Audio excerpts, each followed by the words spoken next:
to the vine of Christ through faith in Christ.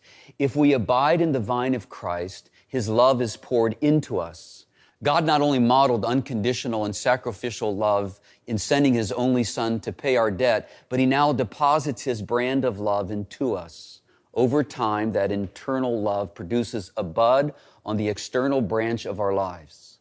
If we remain in Christ, eventually that bud becomes a plump, delicious grape. We offer it up to the people around us, and they taste it and are extremely satisfied and ministered to. When this kind of love flows from us to another person, it signifies that God's love is in us, and only God can produce this variety of love. As God produces this variety of love in us, as followers of Jesus, we become passionate about passing along this kind of love. We then take up the following statement for our lives. It's our key idea for this week. I am committed to loving God and loving others. Really, the idea is about first learning to receive God's amazing love, something that's much more difficult than one might expect. As you do, though, it then gives you the capacity to love others with the same love Christ showed to us. And as we share that kind of love, lives are deeply touched and transformed. One of the most beautiful examples of this kind of love comes from the friendship between David and Jonathan.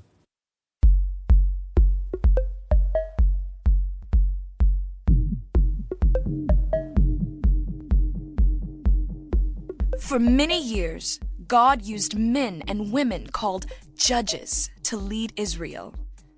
They were wise and brave warriors who led the Israelites out of trouble when they were attacked by other nations. But the Israelites still longed for a king to lead them. Despite warning the Israelites of the dangers of having a king, God eventually gave them a man named Saul. A tall, handsome man loved by all the people. But King Saul turned away from God's ways, treating his people poorly. Because of this, God decided that the next king would not be Saul's son, Jonathan, who was in line for the throne, but instead would be a young shepherd boy named David. David became a servant in King Saul's palace, playing music to soothe him when he was troubled. David also became close friends with Saul's son, Jonathan. But as David's popularity in Israel grew, King Saul became jealous of him. So jealous that he ordered Jonathan and others working for him to kill David. Jonathan warned David, "My father Saul is looking for a chance to kill you. Go into hiding. I'll speak to him about you and will tell you what I find out." Jonathan pleaded with his father to not kill David. "He has not wronged you," Jonathan told his father. "Why then would you do wrong to an innocent man like David by killing him for no reason?" So Saul promised his son that he would not kill David. But Saul's jealousy against David grew again, and he tried to kill David by throwing a spear at him. David escaped and fled to safety in another town. Eventually, Jonathan traveled to find David because he loved and cared for David. Jonathan made a covenant with him that he would do anything it took to protect David. Jonathan returned home to see if his father was still angry or if it would be safe for David to return to the king's palace. 2 nights later at dinner, Saul's anger flared up again. "Don't I know that you have sided with David?" Saul yelled at his son.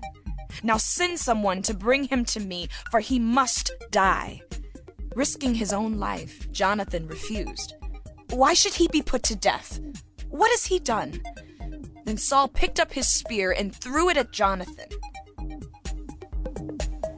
The next morning, Jonathan left the palace and traveled to a field where he had arranged to meet David. When they met, David bowed down before Jonathan 3 times, his face to the ground. Then they wept together. Finally, Jonathan said to David, "Go in peace, for we have sworn friendship with each other in the name of the Lord, saying, 'The Lord is witness between you and me, and between your descendants and my descendants.'"